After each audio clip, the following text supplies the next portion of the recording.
This is the social media evangelism workshop. And I'm not sure where to start, because I'm sure all of you are on social media in some form or another. And some of you have done a little bit of evangelizing yourself.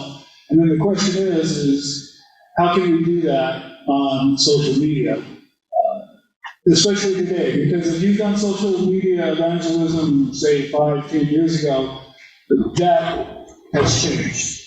And so we need to take a look at that. So social media has been around long before we even knew that social media existed. It was just called something different. When I was doing it myself, it was something called IRC, or Internet Relay Chat. Or if you were on CompuServe, there were forums. AOL also did something similar later on. And people just got social and shared ideas. Things just wasn't as expansive as they are today, with virtually everybody on social media in some form or another. How many people here are on Facebook? Technology, what about there? Yeah, all of you too. Not surprising. We're all kind of baby boomers here, aren't we? Mm-hmm. That's the thing that we got involved with, and maybe some of our kids got involved with, and still are to some degree. But the problem with Facebook is that Facebook is more of a marketing tool to sell ads so that Facebook can make money. And they've got this interesting, what do they call it? Artificial intelligence, AI, that keeps track of where you go, the searches that you make, of things that you're going to buy, whether it's for yourself or for a friend, or maybe it's something that you're kind of interested in and want to get a little bit of information, and the next thing you know, your Facebook feed is filled with ads to help you buy that. I went and I bought a 3D printer, and my Facebook was filled with 3D printer ads for weeks. Never mind, I don't need more than one. And they must know that I purchased it. I mean, they should know that much, but yet, there it is. Well, isn't advertising or marketing a form of evangelism? Yeah. And what do people feel about evangelism? Some are scared of it. Some are scared. What else? It's essential. And so which side you're on? What was that? Consumers? I thought I heard somebody say something. You guys can unmute yourself if you want to ask a question or make a comment. But yeah, it's really not a favorite thing of a lot of people for some reason or another. When we first established our ministry of evangelism over at Niles Discovery Church, we wanted to do evangelism. How do we make that work with social media? I'll get a little bit more into that in a little bit. Let's talk about where social media has gone outside of Facebook. As I mentioned before, most of the baby boomers are on Facebook. But the younger ones, beginning with some of the millennials and then going on to the Gen X's and Gen Y's, and I'm making the assumption that you know what I'm talking about when I say these things, they've moved on to other venues. And that's partly because of the fact that they don't feel like they can be themselves, and they feel like they're being marketed to, if you will, on Facebook. So what are some of the places that they've gone? Instagram. Now, Instagram is a wonderful tool. And yes, there's a lot of young people on that. And it's a good way of sharing photos or 1-minute videos, which can be very useful, by the way. And it can be a wonderful tool to allow people to see who you are. Facebook, you're kind of restricted because people have to have a Facebook account, and if the younger folks are not getting Facebook accounts, that's going to be problematic. But if you use Instagram and you start posting, say, pictures and things of that nature of what your ministries are doing, what your church is doing, And you've made it available for a lot of people to see without having to put themselves in a position where they might be marketed to. And how many people here are on Instagram? About half here, and only a couple of them are in the Zoom area. Well, I'd recommend looking at Instagram and considering using it as a tool to sort of let people know who you are. But if you do it, don't limit yourself to the pictures. They allow you to upload 1-minute videos, and there is so much that you can do with a 1-minute video. Of course, that means you're going to need some talent out there to put it together, and that can be challenging. But if you have a youth group, that could be something that they could be working on as well. What other social media outlets are there? So can I ask a question about Instagram? So it hasn't been taken over by advertising? There are advertisements on Instagram. It's not as crazy as it is on Facebook. Even though they're owned by the same company. We haven't talked about Twitter yet. But yeah, there's still a little bit there. And Instagram is not the end all. That's a good place to start, but there are other places that we can go to as well. Yes? I came in a little late, I don't know all about it.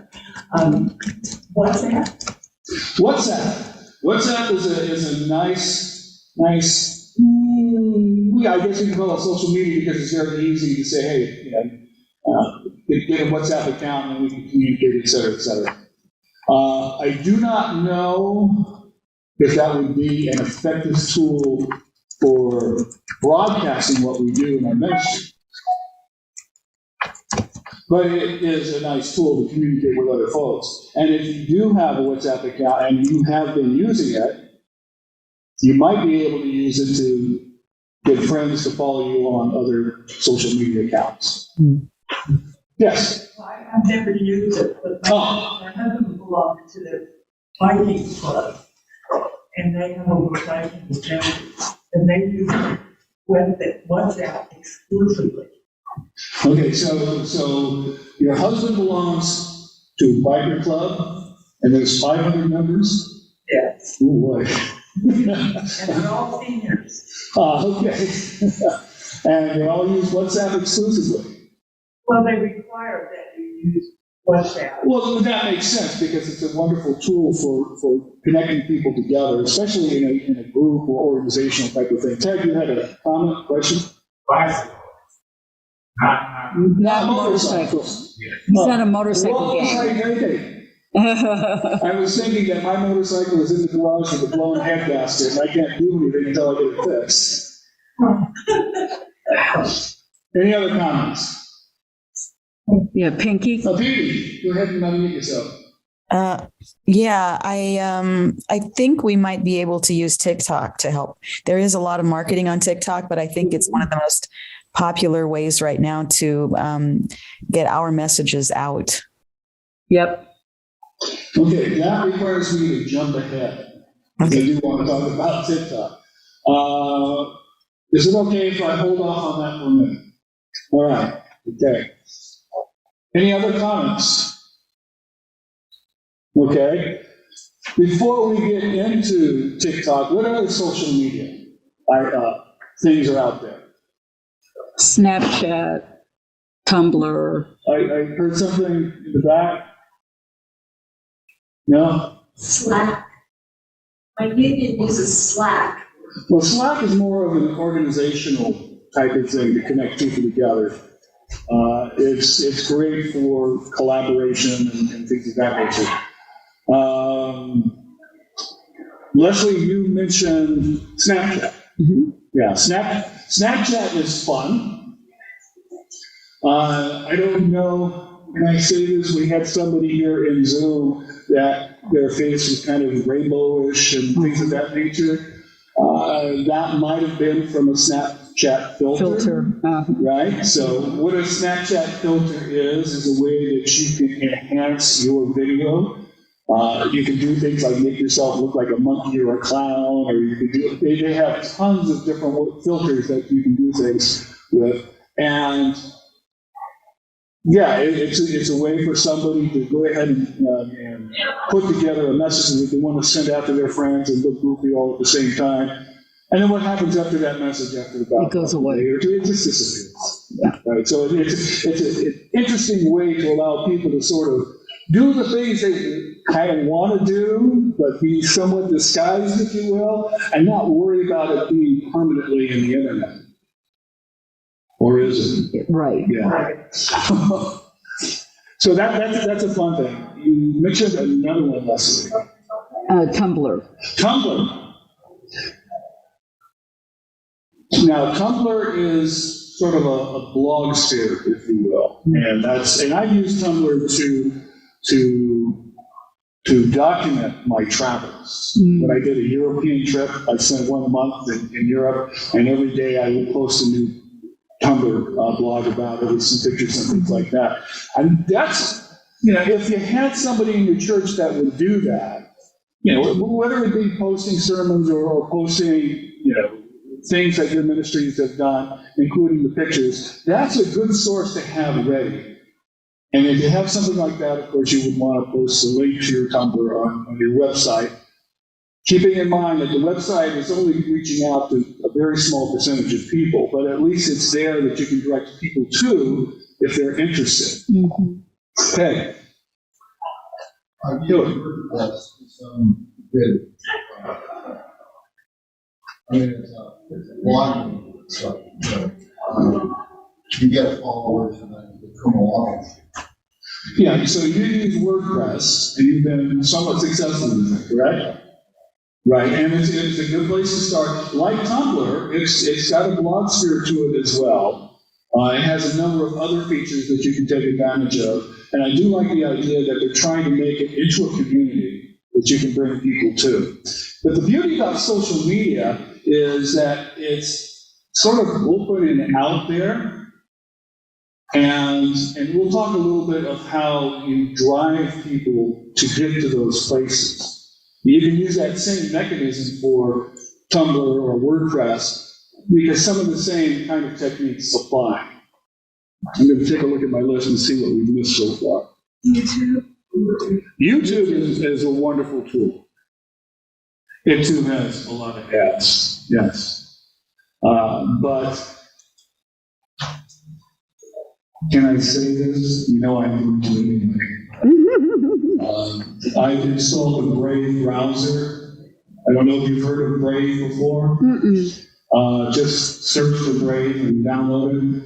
And if you go to YouTube, it'll automatically skip over the commercials for you. Oh. Not good news for the people who are trying to monetize their channels, but if the commercials on YouTube really Annoy you that much, then yes, that's an option. There's other tools out there to get rid of the commercials. But anyway, the nice thing about YouTube, and let me know if any of you guys do this, when you see something, you get inspired to do something that you've never done before. And you think to yourself, I'd like to give this a try. Maybe you'll like it, maybe I won't. So you go to YouTube and start searching for channels of people who have done it before you to learn how to do it yourself. Anybody ever do that? Yeah. I've learned so many things on YouTube. And so people do that. And YouTube has gazillions of videos there. I must be following 300 channels. I don't know how many of those channels still exist, because to be a YouTuber really requires a lot. But what we've done at my church for YouTube is, let me back up. Before we started using YouTube, one of the things that we try to do in our church is to record our sermons, post them on our website, so that when people come by to our website and want to know more of who we are and what our ministries are, they can watch those videos and get a better idea.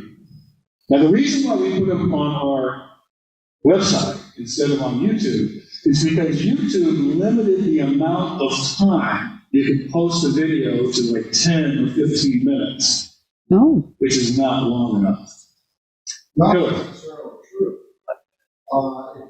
If you go through their process, you can post an hour video. mm-hmm. Okay, so Hillary says it's not true, and you're not wrong. There is a process that you could have gone through in order to get longer videos up there. But there were certain other qualifications, like the number of followers that you had, and so on and so forth, which we didn't have. So we didn't go through that process. But somewhere, I'm sorry, go ahead.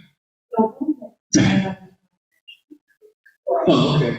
So somewhere around 2013, 2014, I don't remember exactly, that policy changed. And YouTube then allowed anyone who had a YouTube account to post a video as long as they wanted it to be posted. I think 24 hours is the max. Now, I haven't seen any 24-hour videos on YouTube, but I have seen like 12-hour videos, 13-hour videos. I'm thinking, what? But they're there. So what are you going to do? And the moment that we found out that we could start posting videos longer than 15 minutes, we immediately went to YouTube and started posting it there. And we got a ton of videos on there. And again, like I said, it's a wonderful thing to have videos available for people to check out without them having to worry about, do you want my name or phone number or whatever, you're going to bother me about what you're doing, try to enroll me, etc. So, getting them on YouTube, getting them on Instagram, getting them on any kind of social media, that's one thing, having them there. The next question is how do you get people there? Well, that's where we circle back to Facebook. Because we're all on Facebook. We may have kids who are on Facebook. They may have kids. We're probably not on Facebook. But they're on the other social medias. And then it's just a matter of whenever you post something, be sure to let your friends, the people who subscribe to you, that friend you, et cetera, let them know that you've got this there and encourage them to take a look at it and like it or make a comment on it. And the reason why you want to do that is because their friends connected to them on Facebook will see that happening and they may be encouraged to do the same. And it sort of spills out that way. And the same thing goes with, you can also post links to your YouTube or to your Instagram and what have you. And the idea is to continue to promote that and get people to like it and comment on it so the word continues to spread, initially amongst your own circles, but that's how it gets outside. You get more people involved. And then it's just a matter of whoever checks you out, are they going to be interested in you enough to ask more questions? And that's what we hope is going to happen. Now, what I wanted to do is I wanted to talk about doing more than just sermons on YouTube. So I put together some of this equipment that you see here to go out and do videos on the ministries that we've been doing, and then posting them on our YouTube account for people to watch. And as I was looking for people to help me out, I ran into somebody, a young person, who wanted to explain to me what I needed to do on YouTube to be successful. And basically, those items were, you've got to come out with a video at least once a week. You have to be consistent. And you have to, and she went on and on and on and on. And I said, I'm not looking to be a YouTuber. I don't have the time or energy to do that. All I want to do is to document our ministries, put them somewhere so people can find them and make a decision for themselves as to whether or not this is the place they would like to be. And that's all I'm interested in. Okay? So, if you have a YouTuber, you might find somebody who might be interested in being a YouTuber. Well, that might be something you might want to go after. Yes. Also, and I don't have the vocabulary of this, so I'm just gonna try to describe it.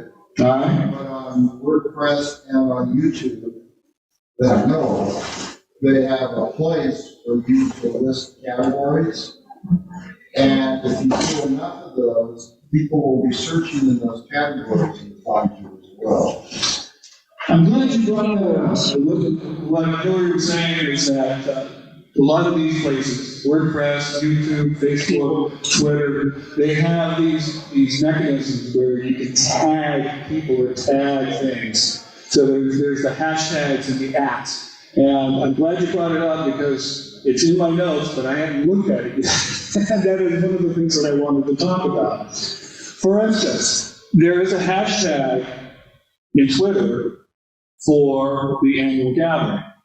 And it wasn't promoted, but had it been promoted, it might have been a little bit exciting.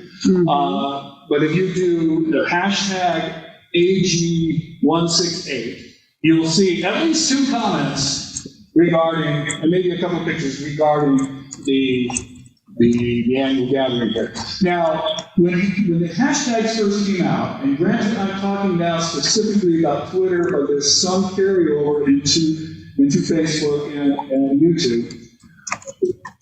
When I saw the hashtags first come out years ago, I thought, this is brilliant. So let me explain a little bit of how it works. You put a hashtag and whatever phrase you want to put there, and it becomes an index tag. And anybody who does a search for that index tag will find it. And so what people have done is they have created their own hashtags so that their followers can then mention them in their postings and things like that. And you can do a complete search of everything about that hashtag. And it's not hard to build a hashtag. It's just the pound sign followed by a bunch of letters. However, you should search the hashtag before you start using it. Good point. Good point. I was hoping to do a hashtag CCNC-N, and there's a lot of controversy around that. Now, I've done some postings on it, some other people have done some postings on it, so when you do search on Twitter, hashtag CCNC-N, you'll find that the first few postings will be about us. But if you continue to scroll down, you can see there's a rabbit hole there. So before you create a hashtag to market yourself or what have you, search it first. Hashtag AG168 was not being used at all, so I felt safe doing it. Unfortunately, it's been 2 years, so I don't know how to do annual gathering anymore. I'm relearning this whole process, and I forgot to promote that hashtag. But another thing that you can do about hashtags, and think about this for a minute, is you have your hashtag, and let's say FCC Sacramento was a hashtag, and you wanted to include them on your posts. Just do hashtag whatever, hashtag FCC Sacramento, and they're included. And the same thing goes on Facebook and on YouTube. And it's a very powerful tool. Thank you for bringing that up. Yes, that's not what I meant. And it's really good. I'm gonna I think he's talking about keywords. Once they give you a category in a box, where you type in things that it's like. So if I'm posting something, I would say theology, religion, spirituality, and anyone that's searching for something in those categories, this would come up. So total strangers not looking for me would find this. Okay, so Leslie says you're probably thinking keywords. Yes. Yeah. Okay, so, yeah, and you'll find that in most places that you go to where you can establish keywords. And hashtags in the realm of Twitter and YouTube and Facebook are the same thing. It's the same thing, only it's not as organic as the keywords that you would see in WordPress. Yeah. And then the more people that look and choose you, the higher you get on. Yeah.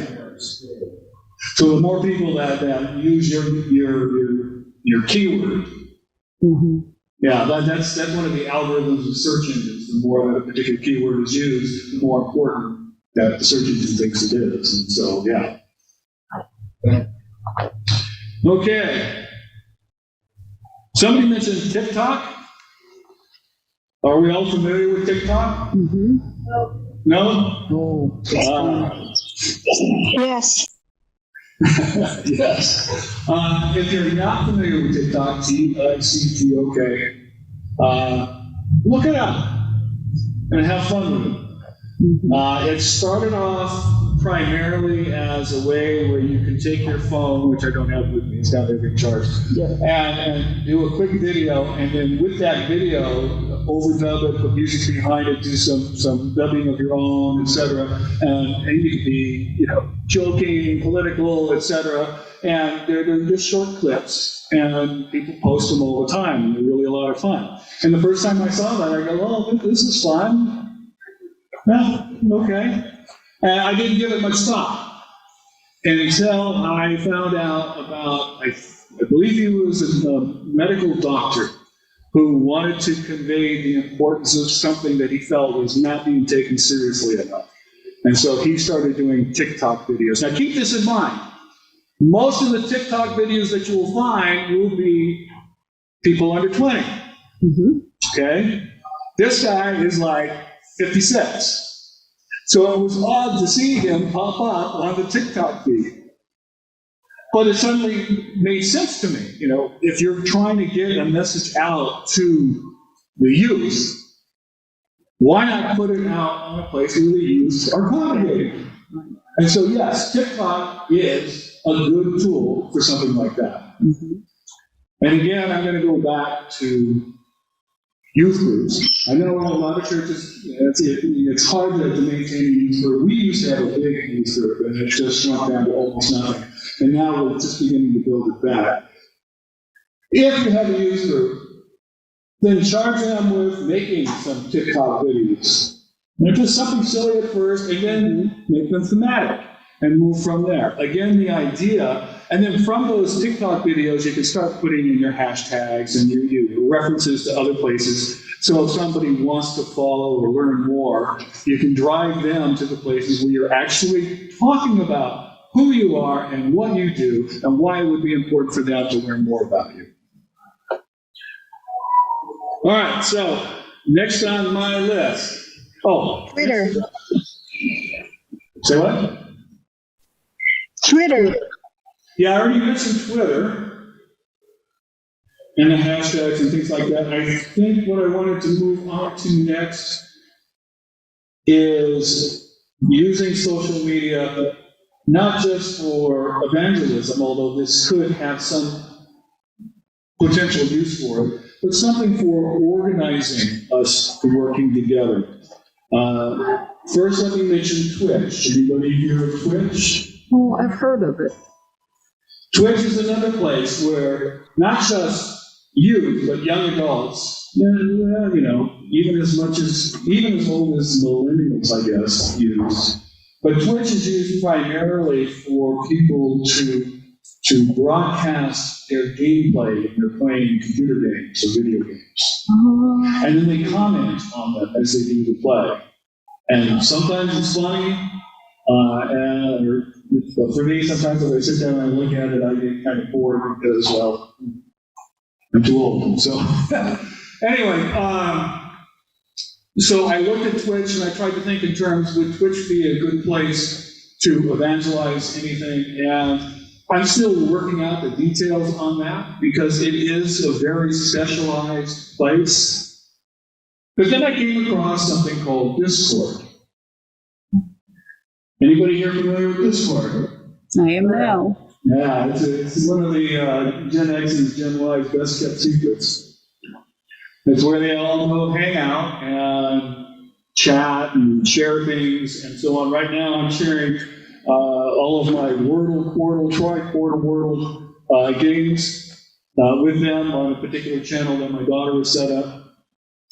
But it is a place for people to congregate and talk and share ideas and things of that nature. And if a person creates a Discord server, that's what they call it, terminology. Visit Discord, you'll get a better idea. They can create special chat channels and video channels where you can communicate on different topics and things of that nature. Now, I know this isn't evangelism per se or marketing per se, but what it is, we try to do it here for the annual gathering. We set up a Discord tech channel, and it worked fairly well. Unfortunately, things were moving quickly and people have jobs and things of that nature, but it was a wonderful place for us to go to and post information of what we're doing in the tech area, what else do we need, and so on. And because you can look at it at your leisure, and because it doesn't get lost in emails, it's always there. And it makes for a great collaborating thing. And instead of using Slack or Teams or some of these other things that are available, we're using something that's easily used by younger folk. And to me, that makes it important because I know at some places that, when we try to get some people together and we try to email them, we don't hear back because they don't necessarily like email. They check it maybe once a week or every so often. But Discord is so easy to pop into, take a look at what's going on, or even see if there's anything going on, and then moving on.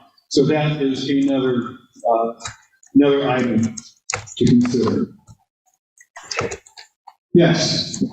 Awesome. It's always great to hear about a new platform. I've never heard of Discord before. This is great. I think you'll like it.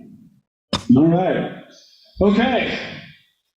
The only other thing in my notes deals with money. And I thought I had some extra items on here, but I only see 2 right now. So I'll just go through these two, and if somebody comes up and want to make a comment, please do.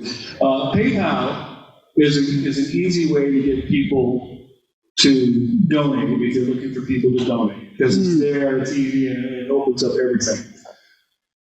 But what a lot of the younger folk are using are even easier types of things to pay if they want to pay or donate. And one of them is called Venmo. And Venmo is quick and easy and really works rather well. Now, the downside to Venmo is that you can only have one account associated to your phone, and you can only have one bank. So if your church is looking to, if your church has congregants or hoping to get congregants who are willing to donate, and Venmo makes it easy for them to do it, you're going to have to come up with some sort of phone that everybody agrees on. This is the church phone. This is the one that we will put the Venmo account on that and let it work with that. Okay? Bill? We use Givelify. Givelify, we use that at the church as well. That also works very well. It's very, very easy. I was just, I was just thinking more in terms of the younger crowd, right? They like it fast and easy, and Venmo is fast and easy. But Givelify, you have a couple of extra steps that you got to do. But Givelify is still good, and we use that at House Discovery Church, and it works quite well for us. Yeah, Yeah, thank you. Pinky and Lainey put one in the chat. Okay. But yeah, Pinky, go ahead. Thanks. We added a donate button on our web page, and it's connected to a platform called jot.com. And we also included, which jot.com is encrypted. So if people click the button to donate, if they pull up our website for our church, CCPG, Christian Church of Pacific Grove, the big red donate button is very prominent up in the upper right-hand corner. They can just click on it, and then it's an encrypted donation platform. We also include in our weekly bulletin a QR code. And anybody with a cell phone that has a QR code reader can open that our jot.com account, and they can just donate by using that QR code during the service. Good idea. That is great. Yeah. So Lainey said that she asked a question, but I think the roundabout way to get to it is, is it possible to have a channel on Discord that's for the region and accessible, to use it as an accessible way for us to talk to each other? So the question is it possible to set up a channel on Discord for the region to use just for us? And the answer is yes. And in fact, I've already set up a regional Discord channel, and well, I might as well publish it and post it in the upcoming newsletter, huh? Okay. And the beauty about actually, let me correct that. Not a Discord channel, but a Discord server. Oh, okay. Okay, and the reason why I want to call it a Discord server is because we can have multiple channels, like a youth channel or a tech channel. Like we've got the tech channel. Got it. Okay. And then it's just a matter of somebody coming into the Discord. There's a general channel where people can come in, and a disciple can come in and say, hey, I would like to have the new CCNC-N homeless ministry channel. Right. All easily done. I set it up, boom, and it's good to go. Awesome. So thank you for that. That's going to work very well. What is the timing? Oh, we have something else? I don't mean to dominate, but I think one of the things I've learned about social media in the past 5-10 years is, in my generation, we think about having a conversation with each other. Then I began to see that social media was not a platform just for us to have conversations with each other. It was a platform for us to broadcast beyond ourselves.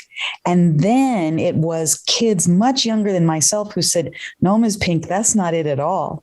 It's not for you to broadcast. It's for others to discover you and broadcast for you beyond to others. That's the point. Well said. Thank you. Well said. So what's the time? Oh, time is 3:12. You've got about 15 minutes. 15 minutes, okay. Any other comments or questions? I have a question. Sure. With TikTok, you said for cell phone, can you use a standard video camera and do your editing on your editing program and then bring that into TikTok? I am not sure that you can do that. I believe you can, because I was going to do so at one point, but I never did.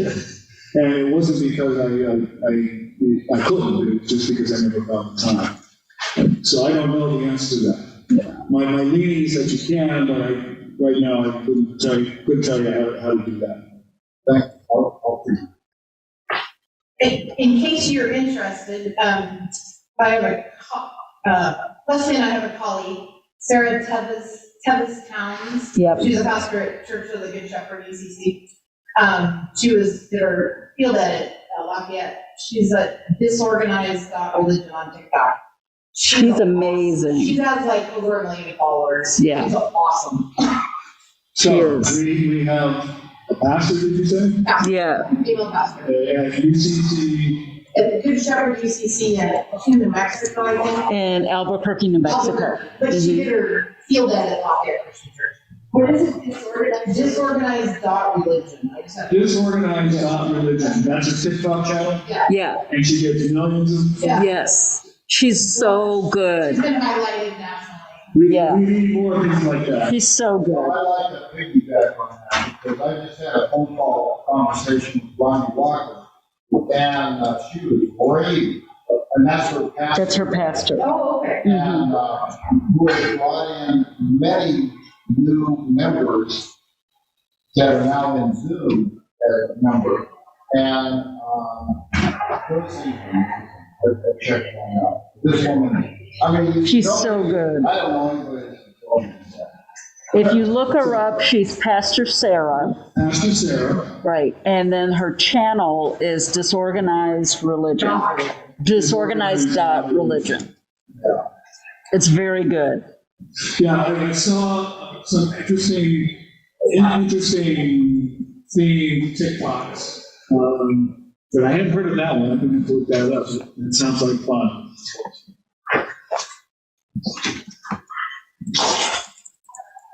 You broke my train of thought. I'm sorry. Something about, I wanted to share something about what got me, oh, I remember. It came to me.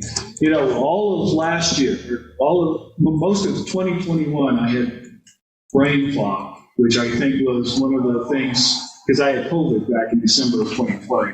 And I think that was part of it. I couldn't think straight, I couldn't, attention to detail was gone, et cetera. And so some of it is bad, so I'm happy. Anyway, one of the things that I learned during the pandemic was that there are a ton of people that are out there who are unchurched or dechurched, but are looking for church. But for whatever reason, they don't want to be in church. Right. It could be health reasons, it could be anxiety reasons, it doesn't matter, it could be geographical reasons. But they want to be in church, they want to be in the church that they feel fills their soul. When we stopped doing in-person church services back in April of 2020, and went directly to Zoom to do our worship services, the number of people that started attending our church almost doubled. And we maintained a high number of people coming to church over the next couple of years, adding more people, even though we never got a chance to see each other in person. And to me, that told me that we need to be able to reach those folks. Right. Yeah. How would you market that? How would you market that? How did we market that? Well, all we did is we put on our website that we were meeting on Zoom, and then we would post it in Facebook, and I think I don't think the web page did a lot of marketing for us, but I do think that the Facebook did, because people were saying, I'm going to church on Zoom, et cetera, and all of a sudden people started showing up. I know that happened for about 5 or 6 people who used to go to our church but moved out of state. Yeah. And once they found out that we were on Zoom, they were back. Mm-hmm. Now, there were a few others who would occasionally come to church, but now that we're on Zoom, they come all the time. And there were a few others who were just brand new people, and how they found out about us, I'm not sure. I'm going to say it was probably through Facebook, because that's where we did most of our promoting of our church. But there are people out there that are looking for you. They just don't know how to reach you. And if you leverage your social media, you'll have a better chance of reaching them. Okay, any other comments or questions? Yes. So for Facebook, is it better to use groups or your church page to promote things?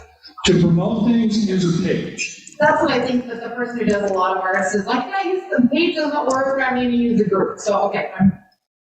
The reason why the page doesn't work is because he needs to use the group functions, right? Because the group functions are very valuable, especially when you're trying to collaborate with members. But we're not trying to collaborate with the outside folks. We're just trying to say, hey, see us? Here we are. And that's what Facebook pages is for.